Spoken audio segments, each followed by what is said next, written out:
高雄小港机场只开放有申请排班的客订车，会当来机场接人客哦。上落车的所在出机场爱搁行10分钟才会到，民众是真怨叹讲，拖行李爱搁行遐尼远哦，实在是真无方便。大雅北路卫停单区，高雄市交通局因应小港机场部分排班客运车无电子支付，互旅客感觉无方便。12月开始，伫机场外口临时叫车停单区，提供旅客无共的选择。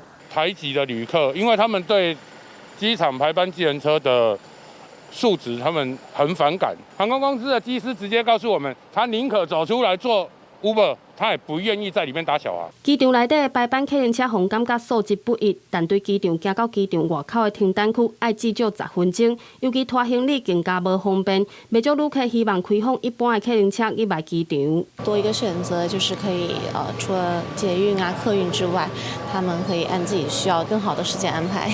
如果说他们也想进来这边排计程车的话，他们也可以转成黄色，也可以进来。招标的时候也可以进来我们这边应征啊。外国游客甲排班司机确认要去的所在就上车。因民用航空机场客运汽车管理办法规定，小港机场但有排班客运车会使入来载客。面对旅客怨叹无方便，机场排班客运车委员会表示，目前已经有8成的车辆有提供路卡还是电子支付。没有电子支付的车子，我们就会请司机回来排班场再重排。